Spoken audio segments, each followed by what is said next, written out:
Hello વિદ્યાર્થી મિત્રો, very good morning. Shri Hirpara કન્યા પ્રાથમિક વિદ્યાલય કાલાવડ, ધોરણ 7 સેમેસ્ટર બીજું, જેમાં આપણે ચેપ્ટર નંબર 17 પહોંચ્યા છીએ, જેનું નામ છે જીવરામ ભટ્ટ. એક વ્યક્તિનું નામ સ્વરૂપે આપણને પાઠ આપવામાં આવ્યો છે, જેના જીવન વિશે જેની આપણે માહિતી આ એકમની અંદર લેવાની છે. જીવરામ ભટ્ટ એક નાટક સ્વરૂપે આપણને પાઠ આપેલો છે, જેમના લેખક છે દલપતરામ. સૌપ્રથમ વિદ્યાર્થી મિત્રો, આપણે લેખક વિશે થોડીક માહિતી મેળવી લઈએ કે જેનું પૂર્ણ નામ છે દલપતરામ ડાયાભાઈ.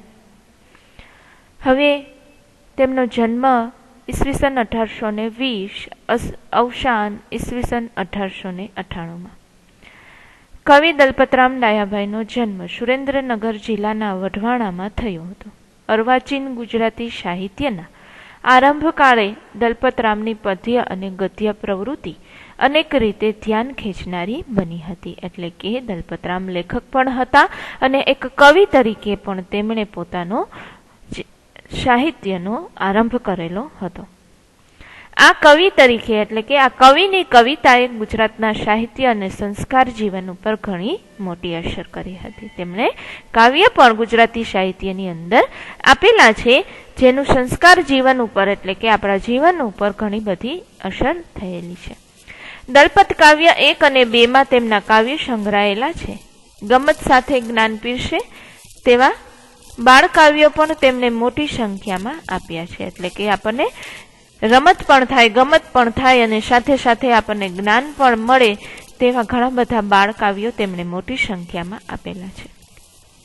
કવિતા ઉપરાંત તેમણે નાટક અને નિબંધ ક્ષેત્રે પણ તેમનું નોંધપાત્ર પ્રદાન છે. મિથ્યાભિમાન તેમનું જાણીતું નાટક છે, જે આપણે ધોરણ 6 ની અંદર પહેલા સેમેસ્ટરની અંદર ભણી ચૂક્યા છીએ, જેનું નામ છે મિથ્યા અભિમાન. જે નાટક આપણે કાવ્ય સ્વરૂપે આપેલું હતું તે આપણે ભણી ચૂક્યા છીએ. તો ધોરણ 7 ની અંદર પણ જે આ પાઠ આપેલો છે તે પણ તેના એક અંકમાંથી લીધેલો છે. જોયું આપણે કે મિથ્યા અભિમાન જે 6ઠા અંકમાંથી આ અંશ લીધેલો છે. આ પાઠની અંદર શું આપણે ભણવાનું છે આજે? આ નાટક સ્વરૂપે આપેલા પાઠની અંદર શું ભણવાનું છે? તો કે જીવરામ ભટ્ટ મિથ્યા અભિમાન માણસ હતા. તે અભિમાની માણસ હતા. તેમણે પોતાની જે ખામી છે એને હંમેશને માટે છુપાવવાનો પ્રયત્ન કર્યો હતો. પોતે આંધળા છે એ છુપાવવા માટે તેમણે ઘણા બધા બાના કાઢે છે. તે જ્યારે આપણે પાઠ સમજશું તે ખૂબ જ મજા આવશે. સાથે સાથે હાસ્ય પણ છે અને થોડુંક કટાક્ષ પણ કરેલું છે. આપણને હસવું પણ આવશે પાઠ સમજતા અને થોડોક કટાક્ષની શૈલીમાં પણ પાઠ આલેખાયેલો છે. આપણે જોયેલું છે 6ઠા ધોરણની અંદર જ્યારે મિથ્યા અભિમાનનું નાટક આપણે જાણતા હતા, સમજતા હતા, તો કે રાવણને ઘણું બધું અભિમાન હોવા છતાં પણ તે જમીનની નીચે પડી જાય છે અને કોઈ તેને મદદ માટે નથી આવતું. તો અહીંયા પણ એવા જ એક જીવરામ ભટ્ટ નામની વ્યક્તિ હોય છે, જેણે ખૂબ જ અભિમાન ભર્યા વ્યક્તિત્વને અહીં સારી રીતે ઉપસાવી છે. તો ચાલુ કરીએ આપણે નાટક સમજવાનું. અંક છે 6ઠો, પ્રવેશ પહેલો. નાટક છે એટલે પ્રવેશ પહેલો અને સ્થળ ને એ બધું તમને અહીં આપ્યું છે. જોઈએ, સ્થળ છે રઘનાથ ભટ્ટનું ઘર. એટલે કે જ્યાં નાટક શરૂ થાય છે તે રઘનાથ ભટ્ટનું ઘર છે. નાટકની શરૂઆત થાય છે, પડદો ઉઘડ્યો, ત્યાં રઘનાથ ભટ્ટ છે, સહકુટુંબ છે, ગંગાબાઈ તથા જીવરામ ભટ્ટ બધા ત્યાં બેઠા છે. નાટકની શરૂઆત થાય છે, જેમાં રઘનાથ ભટ્ટ હોય છે, તેનું આખું કુટુંબ હોય છે, ગંગાબાઈ હોય છે અને જીવરામ ભટ્ટ જેના વિશે આ પાઠ લખાવેલો છે તે પણ. ગંગાબાઈ બોલે છે સૌપ્રથમ કે જીવરામ ભટ્ટ તમે અમને દેખો છો? શું કહે છે કે જીવરામ ભટ્ટ તમે અમને દેખો છો એટલે કે અમને તમે જોઈ શકો છો? રંગલો કહે છે દેખે છે ને એનો બાપ, એટલે કે જોવે છે. ખરેખર જીવરામ ભટ્ટ શું હોય છે? આંધળા હોય છે, પણ તે પોતાની આ ખામીને છુપાવે છે. જોઈએ આપણે. જીવરામ ભટ્ટ કહે છે કેમ નહીં દેખતા હોઈએ, કઈ આંધળા બાંધરા છીએ કે શું? જીવરામ ભટ્ટ કહે છે શું નહીં દેખતા હોય, કઈ આંધળા છીએ? ગંગા કહે છે તમે અત્યારે કાગળ વાંચી શકો છો ખરા? ગંગા તેને પ્રશ્ન પૂછે છે, આ ગંગાબાઈ કે જીવરામ ભટ્ટને પૂછે છે કે તમે અત્યારે કાગળ વાંચી શકો? રંગલો કહે છે કાગળ તો શું પણ અત્યારે મોતી વીંધે છે તો? રંગલો બોલે છે કાગળ શું પણ અત્યારે મોતી પણ વીંધે. મોતી વીંધવા એટલે કે મોતી વીંધે એવી તેજસ્વી આંખો છે એની, એવો કટાક્ષ કરીને રંગલો બોલે છે. કાગળ તો શું પણ તે રાતનો સમય હોય છે એટલે કે રાત્રે મોતી વીંધી દે ને એવી એની તેજસ્વી આંખો છે. જીવરામ ભટ્ટ કહે અત્યારે અમે રાત્રે પુસ્તક લખીએ છીએ તે કેમ લખાતું હશે? જીવરામ ભટ્ટ પોતાનો બચાવ કરવાનું હવે શરૂ કરી દઈએ છીએ કે અત્યારે અમે રાત્રે પુસ્તક લખીએ છીએ, એ કેમ લખાતું હશે? સોમનાથ બોલે છે કાગળ આપું તો વાંચશો? સોમનાથ પ્રશ્ન કરે છે જીવરામ ભટ્ટને કે તમે કહો છો ને કે રાતે અમે પુસ્તક લખીએ છીએ, એ કેમ લખતા આવીશું? તો હું તમને કાગળ આપું, તમે વાંચી શકશો? જીવરામ કહે છે આ લાવો. શા વાસ્તે નહીં વાંચીએ? શા વાસ્તે એટલે કે શા માટે નહીં વાંચીએ? લાવો વાંચી દો. સોમનાથ કહે છે લો આ કાગળ વાંચો જોઈએ. નાખે છે તે જીવરામ ભટ્ટના પગ પાસે પડે છે. સોમનાથ છે એ કાગળ આવી રીતના આમ ઘા કરીને આપે છે એટલે જીવરામ ભટ્ટના પગ પાસે પડે છે. જીવરામ કહે છે લાવો કાગળ. સોમનાથ કહે એ તમારા પગ આગળ પડ્યો છે, નીચા નમીને લઈ લ્યો. જીવરામ ભટ્ટ કહે છે કે લાવો કાગળ હું વાંચી દઉં. એટલે સોમનાથ કાગળ ઘા કરીને આપે છે એટલે સીધો તેમના પગ પાસે પડે છે. સોમનાથ કહે છે તમારા પગ પાસે પડ્યો છે, નીચા નમીને લઈ લ્યો. જીવરામ ભટ્ટ કહે છે તમારી આગળ નીચા નમવાની અમારે ગરજ સી, ખરેખર તેમને કાગળ દેખાતો જ નથી. એટલે કે છે કે હું તમારી આગળ નીચો ન નમું, તમારી આગળ નીચે નમવાની મારે શું ગરજ છે? મારે કઈ ગરજ નથી એટલે હું નીચે નહીં નમું. પછી રંગલો છે એ કટાક્ષ સ્વરૂપે એક આ સંસ્કૃતનો શ્લોક છે જે આપણને ગુજરાતીમાં આપેલો છે તે બોલે છે કે નમંતી ફલીનો વૃક્ષા નમંતી ગુણીનો જનાહા સુક્ષ કાષ્ટમ ચ મૂર્ખાંચ ન નમંતી કદાચન. તેનો અર્થ પણ આપણને અહીં આપેલો છે કે ફળવાળા ઝાડ છે, નમંતી ફલીનો વૃક્ષા એટલે કે ફળવાળા ઝાડ છે તે નમે છે. નમંતી ગુણીનો જનાહા જે ગુણવાન માણસ છે તે પણ નમે છે, પણ સુક્ષ કાષ્ટમ ચ મૂર્ખાંચ ન નમંતી કદાચન, પણ સૂકું લાકડું કે મૂર્ખ કદી નમતો નથી. શુષ્ક કાષ્ટમ એટલે કે સૂકું લાકડું અને મૂર્ખાંચ એટલે કે મૂર્ખ માણસ, આ બે કોઈ દિવસ નમતા નથી. રંગલો આ શ્લોક દ્વારા જીવરામ ભટ્ટને સંભળાવે છે કે આ માણસ કોઈ દિવસ નમે નહીં. સોમનાથ કહે છે હાથમાં લઈને આપે છે કાગળ અને કહે છે લ્યો હવે વાંચો, લ્યો આ કાગળ.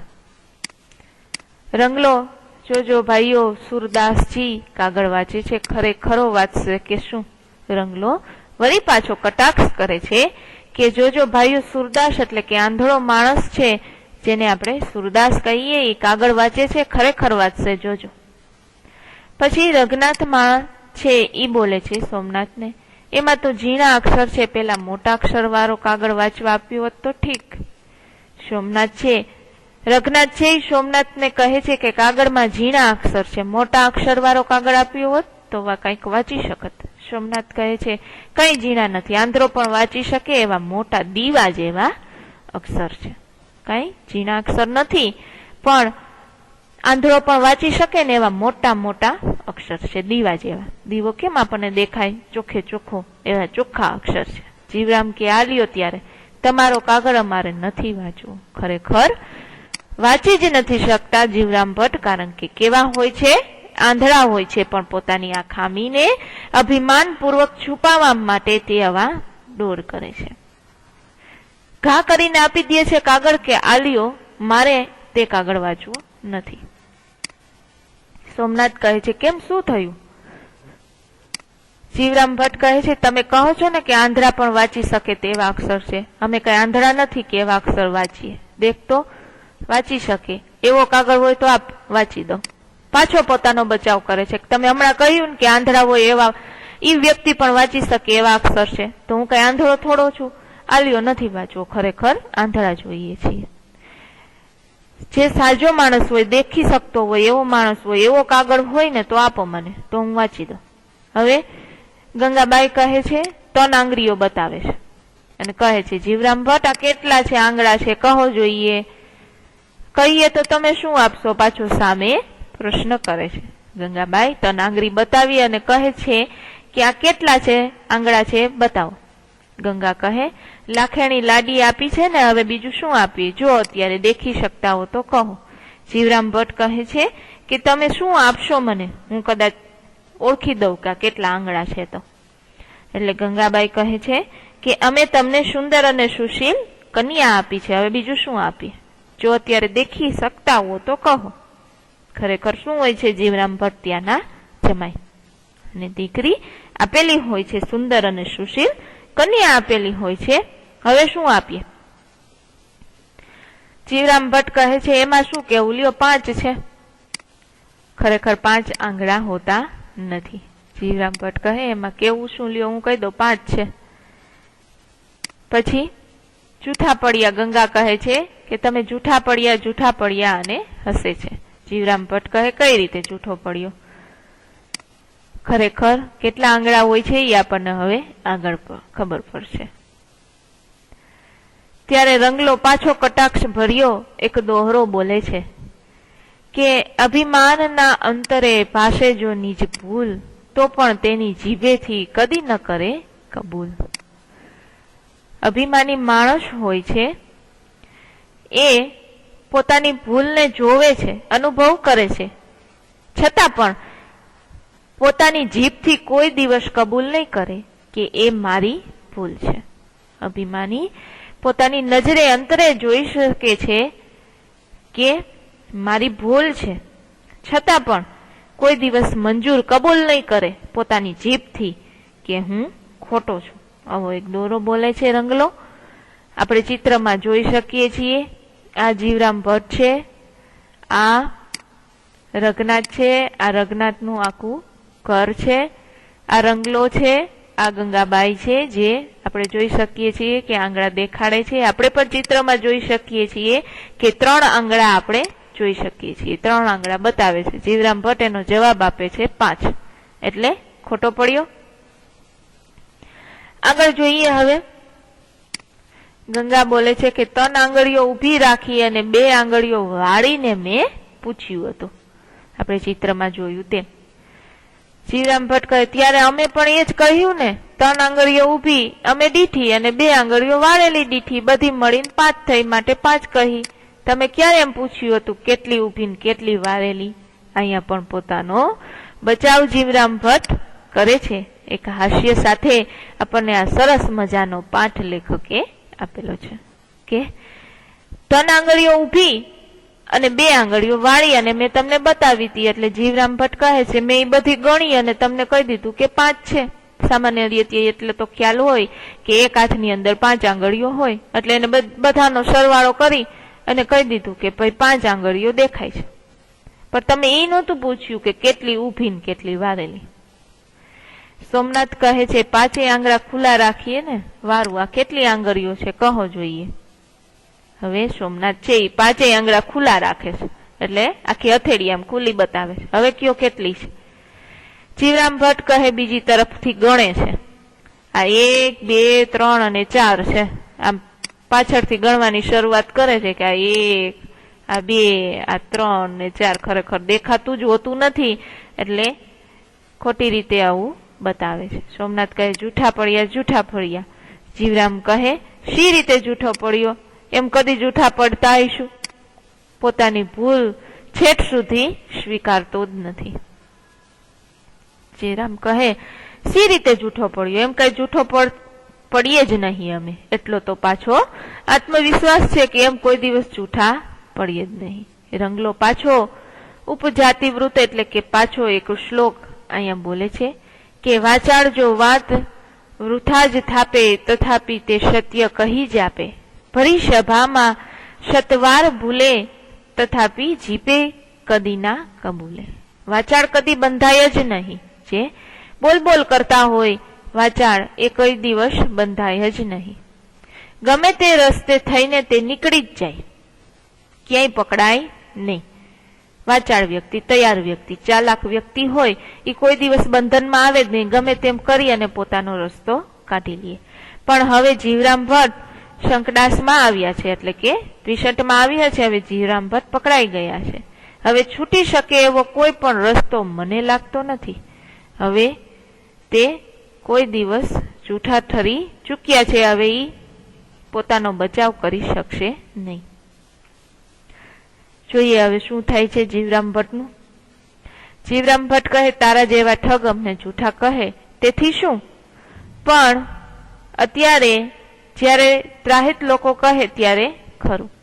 જીવરામ ભટ્ટ છે એ રંગલાને શામાં ચોટે છે કે તારા જેવો ખોટો માણસ, ઠગ માણસ, ઈ મને જૂઠો કહે એમાં શું. ત્રાહિત લોકો જ્યારે જૂઠો કહે ત્યારે હું ખરું માનું. ત્રાહિત એટલે કે ત્રીજા જ પક્ષના લોકો જ્યારે મને કહે ત્યારે હું સાચું માનું, પણ તારો જેવો ઢોંગીલો અને ઠગ માણસ મને જૂઠો કહે ઈ હું ન માનું. આગળ જોઈએ હવે.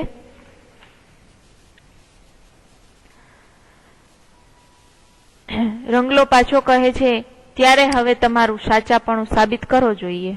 હવે તમે સાબિત કરો કે તમે કઈ રીતે સાચા છો. જીવરામ ભટ્ટ કહે છે, 100 રૂપિયાની હોટ કરું, એટલે કે શરત લગાડું.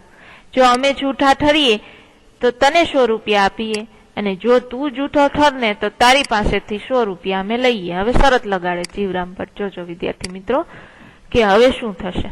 જો ઈ જૂઠો ઠરે તો 100 રૂપિયા આપશે, અને જો રંગલો જૂઠો ઠરે ને તો 100 રૂપિયા આને આપવાના. રંગલો બોલે છે કે જાદુગર સાથે અને વાચાળ સાથે કોઈ દિવસ વોટ એટલે કે શરત ન કરીએ. કહ્યું છે ને કે જેની તદબીરો જ ઘણી હોય છે, એટલે કે તેની ચાલાકી જ ઘણી હોય છે. જાદુગર સાથે અને જે ખૂબ જ હોશિયાર છે, વાચાળ છે વ્યક્તિ, બોલકો છે, એની સાથે કોઈ દિવસ શરત ન કરીએ, કારણ કે તેની યુક્તિ અને ઉપાય જ ઘણા હોય છે. એટલે ગમે એમ કરી અને પાછા બહાર નીકળી જ જાય છે. પાછો શ્લોક આવે છે કે વાચાળ શું હોઠ કદી ન કીજે, જાદુગરથી બળ બાંધી બીજે, સૂજે ન તેના સઘળાસી રસ્તા, વિચિત્ર તેના છળની વ્યવસ્થા. કોઈ દિવસ વાચાળ બોલકડા સાથે શરત ન કરીએ, જાદુગરો સાથે કોઈ દિવસ શક્તિ ન બાંધીએ, એના આપણને બધા રસ્તાઓ કોઈ દિવસ દેખાય જ નહીં, તેના સઘળાસી રસ્તા આપણને કોઈ દિવસ, તેની પ્રથા આપણને કોઈ દિવસ દેખાય નહીં, કારણ કે તેની કપટ છળ કરવાની છટા છે તે જ આખી વિચિત્ર છે. જોઈએ આગળ. સોમનાથ કહે છે 5 આંગળા ખુલ્લા રાખીને, મેં પૂછ્યું હતું કે આ કેટલી આંગળી છે. સોમનાથ કહે છે કે મેં તમને પૂછ્યું હતું કે આંગળી કેટલી છે, બોલો. જીવરામ ભટ્ટ કહે છે, તે ખરી વાત, અમે 4 આંગળીઓ દીઠી છે માટે 4 કહી, અને 5મો તો અંગૂઠો, એટલે આંગળી જ ક્યાં છે. સોમનાથે શું પૂછ્યું હતું આંગળા ખુલ્લા રાખીને કે બોલો કેટલી આંગળી છે. જીવરામ ભટ્ટ કહે, મેં 4 આંગળીઓ દીઠી હતી એટલે 4 કહીશ, અને 5મો તો અંગૂઠો, એટલે થઈ ગઈ ને, એમાં આંગળી જ ક્યાં આવી. એટલે ખરેખર એને આગળ શું જવાબ આપ્યો હતો કે 4 આંગળી છે. ત્યાં સોમનાથે કીધું હતું કે તમે જૂઠા ઠર્યા, કારણ કે સોમનાથે આખો પંજો ખોલી અને 5 આંગળા તેમને બતાવ્યા હતા. પણ પૂછ્યું શું હતું કે બોલો કેટલી આંગળીઓ છે, પણ તો એને રસ્તો શું શોધી કાઢ્યો કે તે આંગળીઓ જ કહ્યું હતું. એટલે મેં 4 આંગળી જોઈ હતી, અંગૂઠો તો 5મો થયો, તે ક્યાં એમ પૂછ્યું હતું કે અંગૂઠો કેટલો છે. હવે વિદ્યાર્થી મિત્રો આ પાઠ અહીં પૂર્ણ થાય છે. પણ વાચાળ એટલે કે બહુ બોલકા લોકો ગમે એમ કરી અને પોતાની ખામી છે એને છુપાવવાનો પ્રયત્ન કરે છે, અને ગમે તે રસ્તો કાઢી લે પોતાને બચાવવાનો. તો અહીં આપણે આવું સરસ મજાનો નાટક એવો પાઠ જીવરામ ભટ્ટ કે જે મિથ્યા અભિમાન, પોતાનું અભિમાન કરી અને કોઈ દિવસ પોતાની ખામી દેખાવા નથી દેતા. બધી રીતે આપણે જોયું અહીં એક પછી એક બધી રીતે પોતાને બચવાનો પ્રયત્ન તેણે રસ્તો કાઢી લીધો. તો પાઠ પૂર્ણ થાય છે અહીં મિથ્યાભિમાનમાંથી લીધેલો શબ્દ સમજૂતી ગુજરાતીની પાકી બુકની અંદર. હવે આવે છે ભાષા સજ્જતા, જેમાં તમે ધોરણ 6 માં ક્રિયાપદ વિશે શીખી ગયા છો. જોઈએ આપણે તો આ ભાષા સજ્જતા શેમાં લખશું આપણે? વ્યાકરણ બુકની અંદર. જોઈએ નીચેના વાક્યો. 3 વાક્યો આપેલા છે. જીવરામ ભટ્ટ જૂઠા પડ્યા, 100 રૂપિયાની હોડ કર, તમારો કાગળ અમારે નથી વાંચવું. ઉપરના વાક્ય પડ્યા, હોડકર અને વાંચવો શું છે? ક્રિયાસૂચક પદ. તેને શું કહેવાશે? ક્રિયાપદો. વિદ્યાર્થી મિત્રો, વ્યાકરણ બુકની અંદર ક્રિયાપદ એવી રીતે હેડિંગ મારી આ 3 વાક્ય લખો. ત્યાર પછી હવે જોઈએ નીચેના વાક્ય. દીર્ઘાયુ બેઠો, રાજા સૂતો અને રાજકુમારી રડી. ઉપરના વાક્યની અંદર જે બેઠો, સૂતો અને રડી એ 3 શું છે? ક્રિયાપદો છે. ક્રિયાપદ ક્યાં હોય? વાક્યની અંતે. બરાબર છે? હવે તમે કહેશો કે વળી આ દીર્ઘાયુ, આ રાજા અને રાજકુમારી જેવા શબ્દો છે એ શું છે? તો કે કર્તા છે, પરંતુ કર્મ નથી. શું છે? કર્તા છે, એટલે કે ક્રિયા કરનાર છે.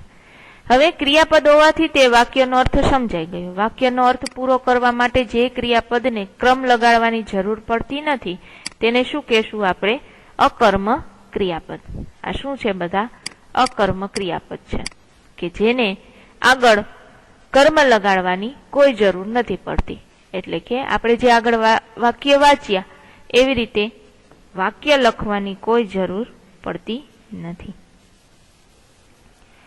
હવે વાક્યનો અર્થ પૂરો થઈ ગયો. જે ક્રિયાપદને કર્મ લગાડવાની જરૂર ન પડે તેને અકર્મ ક્રિયાપદ કહેવાય. જેમ કે સિંહ બેઠો, અમે કાલે આવ્યા, સૌ ત્યાંથી સવારે નીકળ્યા. અકર્મ ક્રિયાપદ કહેવાય. જેને આપણે જોયું કે સિંહ બેઠો, બેઠો, આવ્યા અને નીકળ્યા એ શું છે? 3 ક્રિયાપદો છે.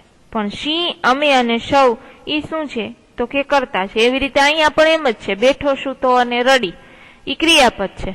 પણ દીર્ઘાયુ, રાજા અને રાજકુમારી એ શું છે? તો કે કર્તા છે, પણ કર્મ સાથે આપેલું નથી. એટલે ક્રિયાપદથી જ આપણને અર્થ સમજાઈ જાય છે કે ભાઈ સિંહ બેઠો છે, અમે કાલે આવ્યા એટલે કે અમે કાલે આવ્યા. એવી રીતે અહીંયા દીર્ઘાયુ બેઠો છે, રાજા સૂતો છે, કર્મનું જોડનાર નથી કોઈ. એટલે ક્રિયાપદથી જ આપણને અર્થ સમજાઈ જાય છે. આખું વાક્યનો લખવાની જરૂર પડતી નથી, જેને કહેવાય અકર્મ ક્રિયાપદ. ત્યાર પછી અભ્યાસ છે જે ગુજરાતીની પાકી બુકની અંદર લખશું. ત્યાર પછી સ્વાધ્યાય પણ ગુજરાતીની પાકી બુકની અંદર લખશું. ઉદાહરણ આપેલું છે કે વાક્યનો અર્થ ન બદલાય તે રીતે ઉદાહરણ મુજબ પ્રશ્નાર્થ વાક્યો બનાવવાના છે. તારા જેવા ઠગ અમને જૂઠા કહે તેનું કંઈ મહત્વ નથી. તારા જેવા ઠગ અમને જૂઠા કહે તેથી શું? એવી રીતે અહીંયા તમને ઉદાહરણ આપી દીધું છે. એ પ્રમાણે તમારે પ્રશ્નાર્થ વાક્ય બનાવવાના, જે આપણે આગળ પાઠની અંદર જોઈ ગયા. પ્રશ્નાર્થ વાક્ય કેવી રીતે બનાવવું એક એક્ઝામ્પલ તમને આપી દઉં. હવે બીજું કંઈ આપવા જેવું નથી. પ્રશ્નાર્થ વાક્ય બનાવો. હવે બીજું કંઈ આપવા જેવું છે? વાક્યની અંતે પ્રશ્નાર્થ વાક્ય. હવે બીજું કંઈ આપવા જેવું છે એમ કરી અને પ્રશ્નાર્થ વાક્ય બનશે. અમે પણ એ જ કહીએ છીએ. અમે પણ બીજું શું કહીએ છીએ? પાછળ આવશે પ્રશ્નાર્થ વાક્ય. કહીએ તો તમે કંઈ નથી આપવાના. પ્રશ્નાર્થ વાક્ય બનાવો. કહીએ તો તમે શું આપવાના છો? પ્રશ્ન વાક્ય બનાવવાના રહેશે. અહીં આપણો આ પાઠ જીવરામ ભટ્ટ આપણે પૂર્ણ કરીએ છીએ. Thank you.